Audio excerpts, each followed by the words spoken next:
السلام علیکم ورحمۃ اللہ وبرکاتہ۔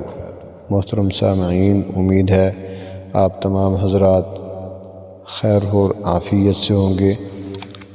دعا ہے کہ اللہ تعالیٰ آپ تمام حضرات کو صحت اور عافیت والی اور نیکیوں والی لمبی زندگی عطا فرمائے۔ تو محترم سامعین، آپ حضرات نے اس سے پہلے والی ویڈیوز میں نماز کا سبق سماعت فرمایا اور آخری 10 صورتیں آپ حضرات نے حروف کی صحیح ادائیگی کے ساتھ سماعت فرمائی۔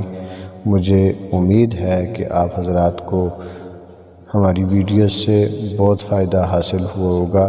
اللہ تعالیٰ سے دعا ہے اللہ تعالیٰ ہم سب کا یہ سیکھنا اور سکھانا اپنی بارگاہ میں قبول فرمائے۔ محترم سامعین، آج سے ہم سیکھیں گے نورانی قاعدہ۔ نورانی قاعدہ ہم شروع کریں گے اور حروف کی صحیح ادائیگی کے ساتھ ہم اس کو سیکھنے اور سکھانے کی کوشش کریں گے۔ دعا ہے اللہ تعالی ہمارے اس سیکھنے اور سکھانے والے عمل کو اپنی بارگاہ میں قبول فرمائے۔ تو آئیے شروع کرتے ہیں تختی نمبر 1 سے۔ الف سے لے کر یا تک جو حروف ہیں یہ 29 حروف عربی کے بنتے ہیں۔ کوئی بھی زبان ہوتی ہے اس زبان کے شروع میں حروف تاجی ہوتے ہیں، جس طرح اردو کے ہے الف ب پ ت، اور اسی طرح انگلش کے اے بی سی ڈی، ہر زبان کے ہوتے ہیں۔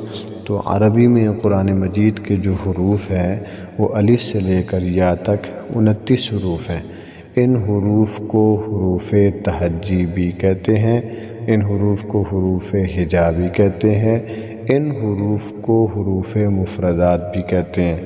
حروف مفردات یعنی الگ الگ حروف، اور حروف ہجا یعنی وہ حروف، ہجا کے لغوی معنی ہوتا ہے جوڑ کرنا، اور اصطلاح میں کہتے ہیں جن حروف سے مل کر کوئی زبان بنے وہ حروف اس زبان کے حروف تہجی یا حروف ہجا کہلاتے ہیں۔